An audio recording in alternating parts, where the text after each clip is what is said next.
¿Qué tal? ¿Cómo están? En este video vamos a analizar las características del sistema político republicano. Es decir, vamos a analizar las formas o las maneras de gestionar o administrar el poder durante este periodo temporal que se extiende del 509 al 27 a.C. Un abanico temporal, por cierto, en cuyos extremos tenemos dos fechas importantes. 509, recuerden la expulsión del último rey etrusco de Roma, ¿sí? Eh, con la consecuente caída del sistema monárquico, todo a partir, según lo relata Tito Livio, del episodio vinculado con la violación de Lucrecia. Y en el otro extremo tenemos el año 27 a.C., que es el año en el cual el Senado le confiere a Octaviano, hijo adoptivo de Julio César, el nombre de Augusto. En ese momento se instala ya formalmente un periodo muy particular en la historia de la Roma antigua, que es el periodo del Principado de Augusto. El Principado es este interregno que se extiende del 27 hasta el 14, en realidad, después de Cristo, cuando, lo sucede, después de muerto Augusto, lo sucede su hijo adoptivo, eh, Tiberio. Y ahí sí empieza el imperio propiamente dicho o en sentido estricto. Pero bueno, nosotros nos tenemos que ocupar ahora de la República. Habíamos hablado algo ya de la República, dijimos que es una palabra que viene en realidad de dos palabras, ¿sí? Tenemos en latín res pública, ¿sí? La cosa común, la cosa pública, el asunto público. Y esto tiene que ver con una oposición que funcionaba, digamos, en la mentalidad política romana, que tiene que ver con, digamos, la tensión entre res pública y res privata, ¿sí? Una cosa es la cosa común a todos, la cosa pública, y otra, la cosa del ámbito de lo privado. Eh, También los rituales religiosos aplicaban esta misma lógica, ¿no? Los sacra pública, por un lado, las festividades religiosas que tenían lugar en el espacio público y eran organizadas por el Estado, frente a los ritos del hogar, ¿no? Los sacra privata. Bien, recuerden también a lo que dijimos en su momento, que en el mundo romano la noción de república no tiene nada que ver con lo que nosotros entendemos por república. Es decir, no hay una división de poderes. Ya vamos a ver que la gestión del poder se administra de otra manera, pero no en la concepción tripartita de tres poderes diferentes o independientes, no tiene esta lógica.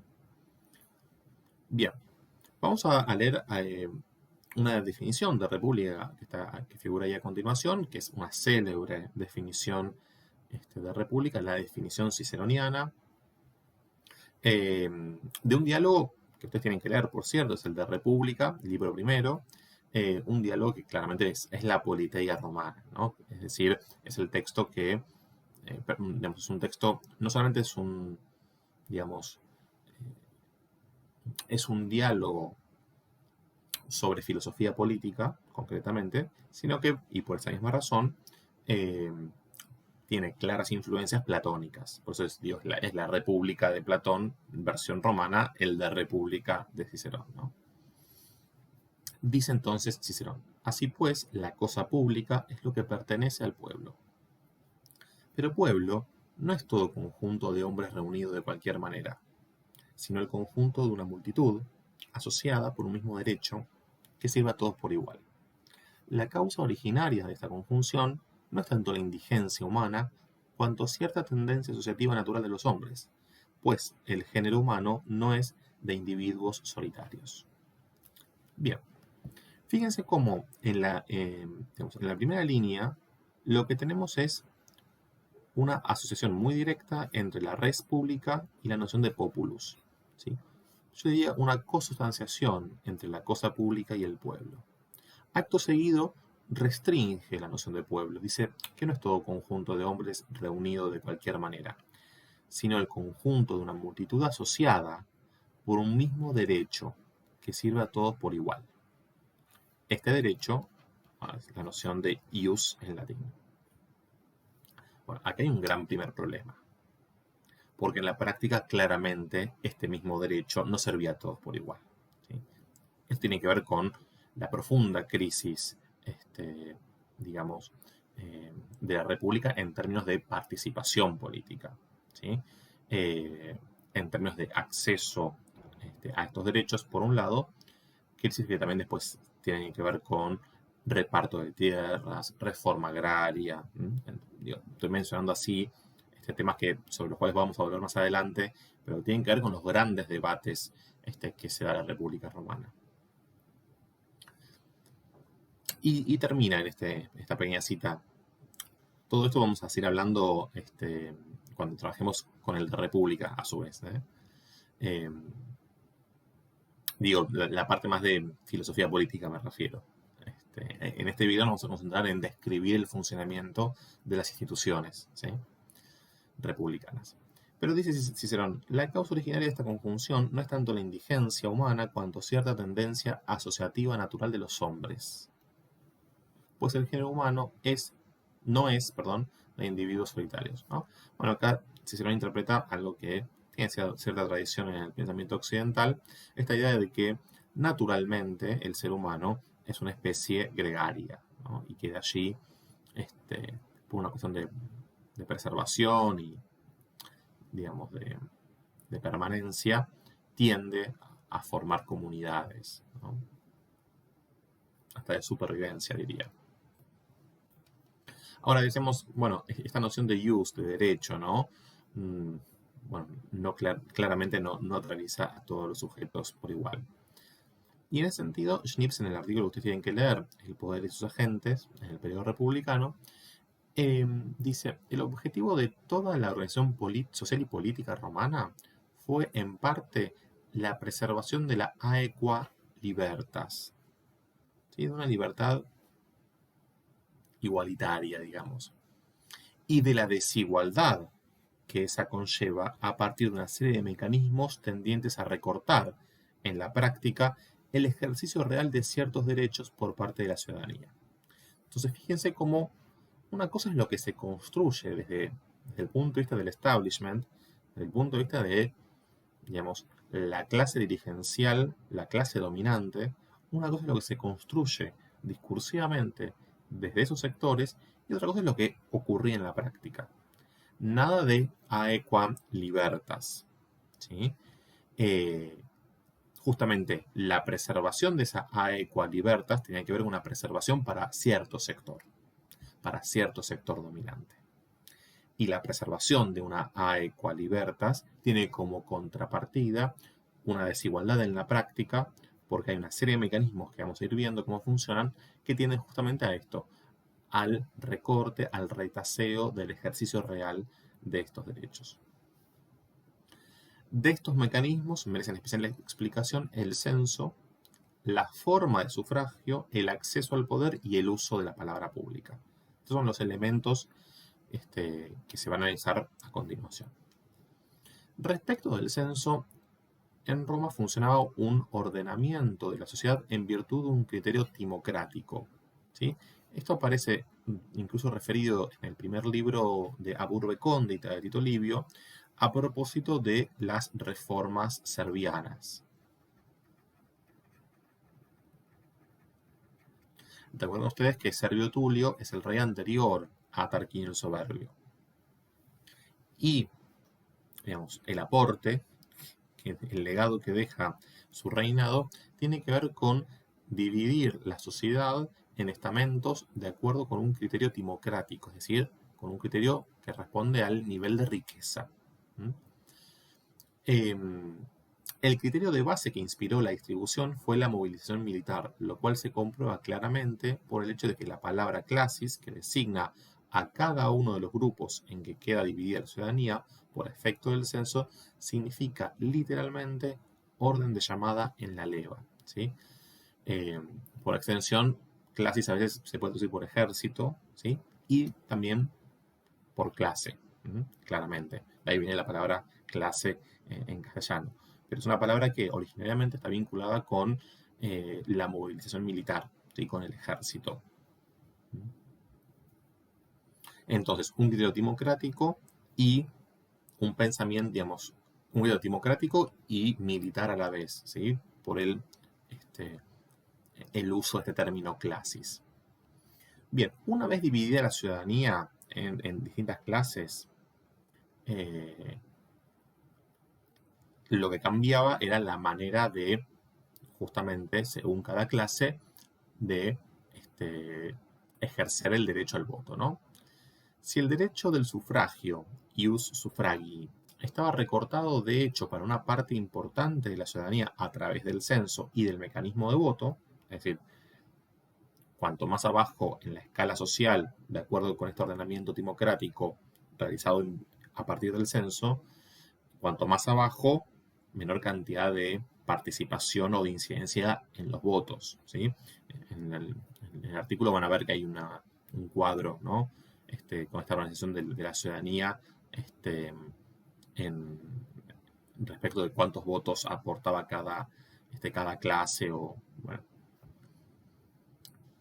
qué tipo de incidencia efectivamente tenía a la hora de votar. Por otro lado, o sea, si por un lado el derecho estaba recortado, el derecho al voto estaba recortado, el derecho a ocupar un puesto de gobierno, es decir, un derecho, un ius honorum, podía ser ejercido en la práctica por un número igual o más limitado de ciudadanos. Y en general, estos ciudadanos que pueden ejercer un cargo público eran ciudadanos que pertenecían a la aristocracia, ¿sí? Eventualmente podía acceder un caballero, ¿sí? Alguien del orden ecuestre, pero nunca alguien de la plebe, nunca nadie del sector plebeyo. Después se genera un cargo, digamos, que se supone representa los intereses del pueblo, que es el tribuno de la plebe, pero también es un cargo que tiene sus mañas, digamos. Es un cargo vinculado con la posibilidad del veto, concretamente. Bueno, estos ciudadanos que pueden ocupar las magistraturas, es decir, los cargos públicos, son ciudadanos que están reconocidos por este establishment, por este sector dominante, están reconocidos en virtud de dos categorías que se reiteran mucho en los testimonios escritos de que disponemos. La noción de auctoritas y la noción de dignitas. Por un lado, auctoritas es un tipo de poder personal que proviene del estatus social y de las cualidades cívicas y morales del individuo. ¿Sí? Fíjense lo intangible, ¿no?, de la noción de auctoritas, ¿sí? Lo que nosotros traducimos como autoridad en la Roma republicana es una manera de ejercer poder y es un poder personal asociado al estatus y por supuesto a las cualidades morales, ¿sí? A esto de la fama, ¿no?, de cada quien. Por supuesto, la autoritas depende también del linaje familiar. Y por otro lado está la dignitas, que es una noción como complementaria o paralela a la noción de auctoritas. La dignitas indica aquello que es propio de cada individuo, aquello que le corresponde por ser quien es. Con este valor indica, en líneas generales, el lugar que cada ciudadano ocupa en la escala social. En el léxico político, el término adquiere un significado más especializado, pues designa de manera específica la reputación y prestigio de un ciudadano de los estamentos superiores, calificado para ejercer la función pública. Entonces, fíjense cómo auctoritas y dignitas, dos palabras típicas del léxico político republicano, se amalgaman de alguna manera y son instrumentos legitimadores para el acceso a los cargos públicos. En lo que hace a el uso de la palabra, en la Roma republicana encontramos claramente esta idea de la palabra como instrumento de poder. Cuando leamos las Catilinarias de Cicerón, esto va a ser más que transparente. La palabra como instrumento de poder porque efectivamente durante, digamos, el periodo republicano, aún convulsionado, había un efecto pragmático, ¿sí?, de la palabra emitida en el espacio público según quien la emitiera. Ahora, no cualquiera podía hacer uso de esta palabra, ¿no? Dice Pinapolo, la libertad de palabra solo existía para la élite. Fíjense cómo, por eso esto de la aequo libertas, ¿no? Decir que la libertad existe, pero solo para un grupo, es casi un oxímoron, ¿no? Un contrasentido en sí mismo, ¿no? Que reconocía exclusivamente a quienes formaban parte de ella la capacidad y el derecho para practicar la oratoria. Por eso digo acá la palabra como instrumento de poder. Por esa razón, no existió en latín una palabra equivalente para isegoría, simplemente porque no tenía sentido. Como ustedes saben, isegoría es una noción central del sistema democrático ateniense, es una palabra griega claramente, isegoría, que significa la igualdad en cuanto al acceso a la palabra. La igualdad para hacer uso de la palabra en el espacio público por excelencia, que era el ágora. En el caso de Roma, esto no tenía ningún sentido de ser, ¿sí? Por estos mecanismos propios de la élite dominante de preservar sus derechos, ¿sí? Y recortar los derechos de los demás. De las otras clases sociales me refiero. Entonces fíjense cómo la oratoria, sobre todo en el periodo republicano, adquiere una importancia superlativa. De ahí esta figura sobre la cual insistimos tanto, me refiero a la figura de Cicerón, no solo por la carrera política que hace, él llega a ser cónsul de hecho, sino por, esa carrera política ligada efectivamente a la práctica de la oratoria, una carrera política ligada al uso de la palabra como instrumento de poder. Entonces, si nos concentramos ahora en las instituciones republicanas, en las instituciones que conforman este sistema político, tenemos que decir que está organizado sobre la base de 3 elementos. El Senado, ¿sí? Senatus, los magistrados, magistratus, y el pueblo, populus, organizado o reunido en asambleas. Bien, recuerden que Senado era un consejo de ancianos, ¿sí? La palabra Senado viene de senex, que significa anciano, claramente. Un consejo de ancianos, muchos de los cuales habían ejercido previamente alguna magistratura. Cuando termina el mandato de esa magistratura, en general se suman al cuerpo del Senado. Los magistrados, los distintos cargos públicos, sobre los cuales ahora vamos a hablar, y el pueblo como un tercer elemento, pero claramente con una participación muy restringida, muy limitada. Pero no por ello un agente que no influyera. Bien.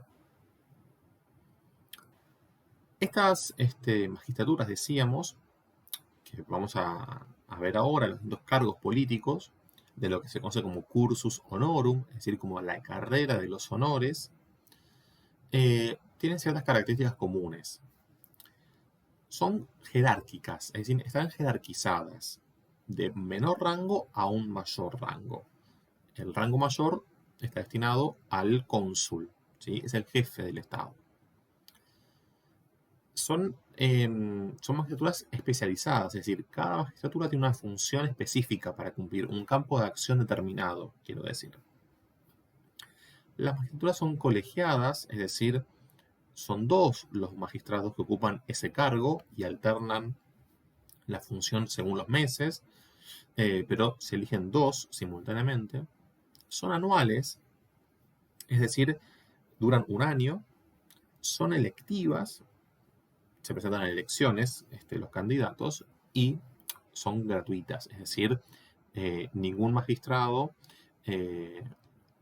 percibe una remuneración a cambio. Estas magistraturas están clasificadas por, digamos, 2 criterios. Pueden ser clasificadas por el tipo de poder que tienen, ¿sí? Y por la estabilidad. Según el tipo de poder, tenemos las magistraturas mayores, ¿sí? Cónsul, pretor, censor, dictator, interrex, y las menores, edil, cuestor y otros cargos menores. Por la estabilidad, es decir, por el hecho de ser consuetudinarias, digamos, tenemos las ordinarias, cónsul, pretor, censor, cuestor y edil, que es el cursus honorum, básicamente, y las extraordinarias, es decir, aquellas que intervienen, aquellas figuras, figuras políticas que intervienen en momentos de excepción, en momentos de, digamos, inestabilidad política. Dictator, interrex, decemviro, triunviro, ¿sí? Su rango común es que no forman parte de la estructura normal del Estado, sino que son nombrados en circunstancias especiales, justamente por esta razón, ¿sí? En general, bueno, son rasgos, son cargos que están, si bien están previstos dentro de un contexto de excepción. Y en general cuando hay un estado de convulsión muy profundo. Bien, decíamos, por el tipo de poder tenemos las mayores y las menores, ¿sí? Los que tienen cargo, los cargos políticos considerados mayores son aquellos que tienen un tipo de poder particular conocido como imperium, ¿sí? Según Nicolé, que aparece citado en el artículo de Schnips, el imperium es un poder muy fuerte, civil y militar a un tiempo, jurisdiccional y coercitivo, que implica el derecho de tomar los auspicios, es decir, tomar la investidura sagrada de Júpiter Optimus Maximus, y de consultar a los augures, mandar el ejército, ordenar la leva y la recaudación de impuestos, de publicar edictos, que son declaraciones de intención en términos de política de Estado, ¿no? Un edicto es la publicación de la política de Estado que un magistrado va a llevar adelante durante su gestión, digamos. Entonces, fíjense que esta noción de imperium es una noción, fíjense la amplitud, ¿no? El campo de acción. Un campo de acción político, militar, religioso y económico, si faltaba algo. Todo eso abarca el imperio. Por eso es el poder que le corresponde es el tipo de poder que le corresponde a las magistraturas mayores.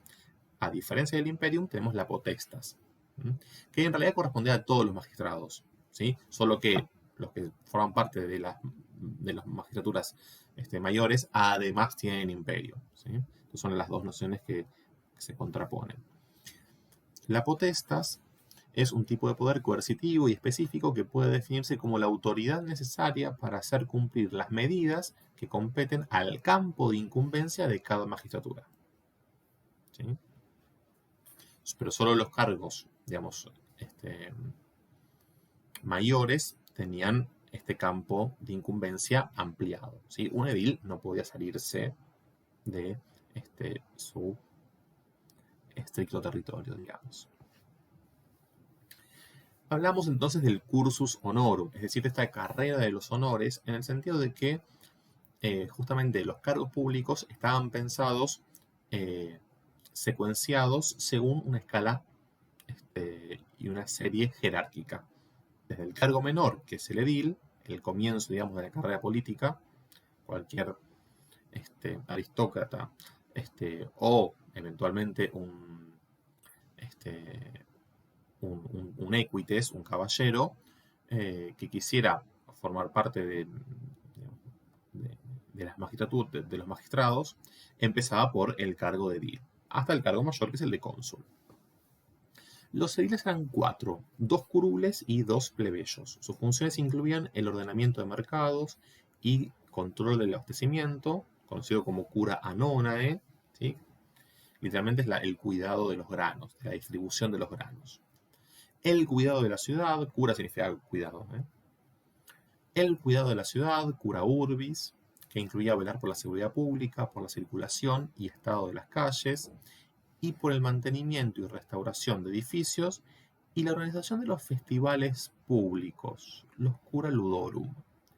Fíjense qué importante el cargo de edil, porque si bien es el escalafón menor dentro de la carrera esta de honores, era un cargo bastante requerido o apetecido justamente por esta posibilidad, organizar los ludi. Esto lo vamos a ver cuando trabajemos con teatro, en la segunda parte del año, pero tengan en cuenta que los, digamos, los espectáculos en la Roma antigua, eh, las representaciones teatrales, la lucha de gladiadores, etcétera, etcétera, carrera de carros, ¿sí? Todos los espectáculos que tenían lugar en, en los eventos denominados ludi eran festivales públicos y religiosos. Los ludi en general se realizaban en honor a alguna divinidad, ¿sí? Y a veces por una victoria militar importante, ¿no? Alguna conquista territorial importante. Pero en ese contexto de los ludi, bueno, el pueblo se reunía para disfrutar de ciertos espectáculos, digamos así. Entonces, la organización de estas festividades, de estos juegos, estaba a cargo del edil, de manera tal que era la oportunidad de, bueno, organizar un espectáculo atractivo para así ganarse la consideración del pueblo. Por eso era un cargo muy, muy requerido. El siguiente cargo en la escala esta de honores es el cuestor. ¿Sí? Es un magistrado encargado de las finanzas, sobre todo la recaudación de los impuestos y la contabilidad pública. Su número en principio era 2 en un principio, fue aumentando con el tiempo hasta llegar a ser 40 los cuestores en tiempos de César. El pretor, ¿sí? Bueno, acá ya estamos en los dos cargos mayores, ¿no? Pretor y cónsul. Pretor es el colega menor de los cónsules. Era un magistrado con imperium y podía ser llamado en cualquier momento para desempeñar funciones cuyo ejercicio requería este tipo de poder. Su función específica era ocuparse de la administración de la justicia, y al comenzar su periodo de mandato, el pretor publicaba un edicto, llamado Edictum Perpetuum, que establecía los principios jurídicos que inspiraban su gestión. Era lo que decíamos antes cuando hablábamos del imperium, una de las facultades de este imperium era la de publicar edictos, ¿sí? Un edil no puede publicar un edicto. Tan importante es este cargo que cuando Roma, durante la República, conquistaba distintas provincias, a esas provincias solía ir como funcionario a cargo un propretor. O sea, no los pretores de Roma, sino propretores para esa provincia. Pro significa en lugar de un sustituto. Y eventualmente procónsules también. Pero sobre todo propretores también iban a las provincias. Digo por el tipo de poder que ostentaba. Y el cónsul claramente es el cargo más elevado, ¿sí? Es el más elevado poder político del Estado. Fue confiado a 2 funcionarios elegidos anualmente por los comitia centuriata, ¿sí? Un tipo de sufragio particular para la designación del cónsul.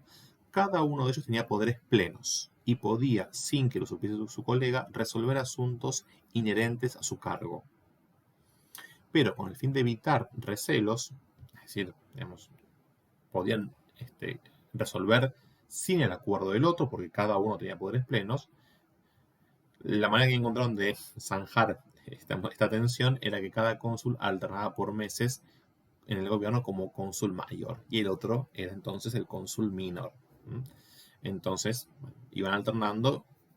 En el plazo del año, ambos pasaban por ser el mayor y el otro, digamos, es que esperaba en el banco de suplentes. Bueno, la figura que vamos a estudiar a continuación más adelante, no en este video, es la figura de Cicerón. Vamos a leer 2 textos de Cicerón. Un texto, como decíamos, de teoría filosófica, de pensamiento filosófico, que es el de República, ¿sí? Y una obra muy conocida, que son las Catilinarias, ¿sí? Los discursos en contra de Catilina, a propósito de una revuelta de su adversario político, Catilina, en el año 63 a.C. Cicerón es un caballero, en términos de orden social, ¿sí? Un equites, que llegas a ser cónsul, ¿sí? Algo que no ocurría, digamos, no estaba previsto para esa clase social, ¿no? Estaba previsto, sí, para la aristocracia, pero no para el orden ecuestre. Es el primero en su familia en acceder a estos cargos públicos, ¿no? Él hace toda la carrera de honores hasta llegar a cónsul, y en ese, digamos, en la cúspide del poder, pronuncia 4 discursos en contra de Catilina, 4 discursos muy conocidos, bueno, por la artística factura, ¿no? Eh, digamos, del texto, de los textos. Bueno, estos son las 2 obras que vamos a leer, pero vale la pena mencionar el hecho de que Cicerón, eh, como autor prolífico que fue, digamos que su obra abarcó 3 grandes subconjuntos. Por un lado, la praxis oratoria, es decir, el ejercicio efectivo de la oratoria como manera de incidir en la política republicana, ¿sí? Menciono ahí algunos de los tantísimos discursos, ¿sí? Las catinarias son muy conocidas. En el mismo año el Promurena, después el Procaelio, también muy conocido por esta figura de Celio. Cuando el discurso empieza con la preposición in, significa que es en contra de un personaje, es un discurso de invectiva. Cuando empieza con la preposición pro, significa que es en defensa de. Es un discurso de defensa, justamente. Y las filípicas, que son 14 discursos en contra de Marco Antonio, el Marco Antonio del segundo triunvirato, el Marco Antonio de Cleopatra, que bueno, claramente después de la muerte de César, a quien primero va a buscar Marco Antonio para vengarse de la muerte de César es justamente a Cicerón, ¿no? Y muere en el 43. Y después tenemos la zona dentro del corpus ciceroniano dedicada a la técnica retórica, ¿sí? Manuales de preceptiva retórica muy importantes. Acá, digamos, adquiere un grado de sistematicidad muy alto la reflexión sobre la retórica, de Inventione, de Oratore, el Brutus, Orator, los Tópica, y una cantidad de textos de pensamiento filosófico, también de mucho impacto para la tradición posterior, porque de alguna manera, por un lado, Cicerón evidenciaba su eclecticismo, en el sentido de que amalgamaba distintas tradiciones y escuelas filosóficas, pero al mismo tiempo Cicerón funcionó como una bisagra entre el mundo de la antigüedad griega y todo el pensamiento filosófico desarrollado por los griegos y la Edad Media latina. En la Edad Media, digamos, la recepción de los autores griegos se da mediada por Cicerón, por la lectura de estos textos ciceronianos. Bueno, de este grupo de textos nosotros vamos a leer el primer libro de República. Bueno, dejamos acá entonces.